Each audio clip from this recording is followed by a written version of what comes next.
We're in the car, someone's driving it, someone's on top of the car, there's other cars and motorbikes, ATVs and so on flying around and smashing into each other. It's a nerve-wracking experience. We spent months perfecting this and kind of putting all the pieces together and building this sequence shot by shot, piece by piece, moment by moment. Today I'm going to be taking you through a scene in Extraction 2, shot by shot, so buckle up.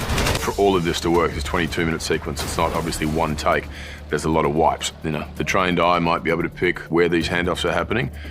I can't most of the time. Sam's going to articulate all this a lot better than I am. You just have to find like what lines up the most, what's the least amount of work for them to roto, or it's just finding that right moment where you catch gold. And so it was just me handing it off to myself in another shot. So now I'm in the car, and this is like a contortionist ballet. I'm all over the place. I'm falling down, banging my head, I jam my finger, but it lends to the chaos of the sequence. Now I'm moving backwards, shimmying so I can get a close-up of Chris, and then start to push the camera out of the car. I see the camera's been handed out the window there. So I'm reaching inside, I pull it out, I have to grab it, so now I'm operating with my arms crossed, but I kept the car in frame for the crash.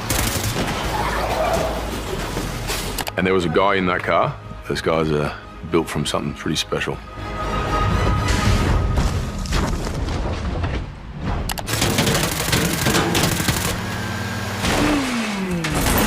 The original intention was for the car to hit the pipes and then flip over. But for whatever reason, the driver hit the button a little too early and landed on top of the pipes, and they scattered in a much more exciting visual display. So we went in and talked with visual effects. Can we put something in there? And so we added the K-rail to the shot to cause it to flip like that and then land on the pipes. And it came out pretty cool in the final product. Those are real practical effects. Our special effects team was great. They did real explosions there, and so we wanted to get as close as possible, and it gets hot when you get that close. These men are killers. Yeah, so am I. Yeah, we actually came back and shot this a few different times just to add in a little more interaction, a little more dialogue between the characters, because you need to keep giving it context. And no matter how cool and exciting the action can be, you've got to keep bringing it back to, or grounding it with, who's the character you're watching? What's his relationship to this? What are the stakes here beyond what you're seeing? We've got real riders there. And see ya. Goodbye.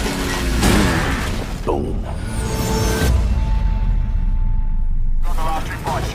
You have these two motorbikes on tracks being towed behind that vehicle, and then someone actually drive into those bikes. Now, there's a moment, if you look really closely, where not a lot of people ride the motorcycle like that, and it gets a little shaky. But we had two bikes and two dummies on them.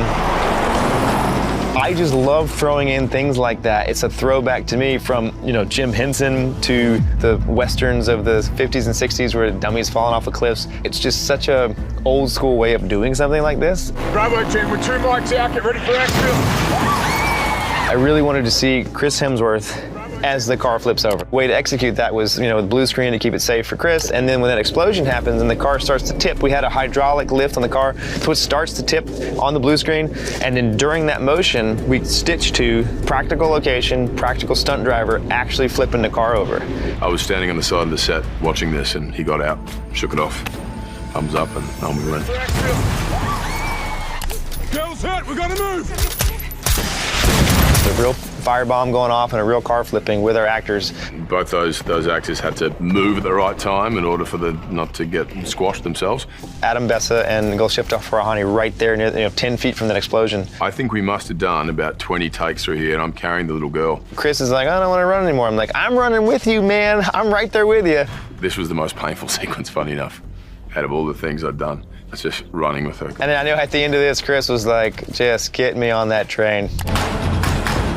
Because the train was so complicated, so intricate, we rehearsed for 3 weeks on location with everyone, 3 weeks of rehearsal, and then we rolled right into the first day of shooting, so we started with the train sequence, actually. We shot a lot of this in a studio, little pieces, and then we're actually on a real train now, on a separate location, separate day. So this was shot many weeks, maybe months later. The continuity has to be so spot on, like his hair has to be the same, the costume has to be the same, the blood, all this stuff has to be, because it's from an instant in the movie, but a month apart in time. It's mind-blowing, movie magic. This is all practical. We're moving at 30, 40 miles an hour down the track. We've got a chopper who's chasing us. We've got big guns.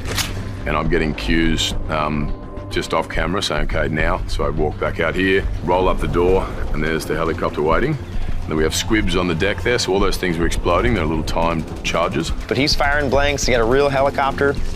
You know, these missiles are digitally added, but we did have special effects doing some explosions at the back to, you know, to mimic that. Now it becomes a CG takeover into the explosion. We couldn't afford to crash 53 helicopters in the ground. This is where it gets really wild.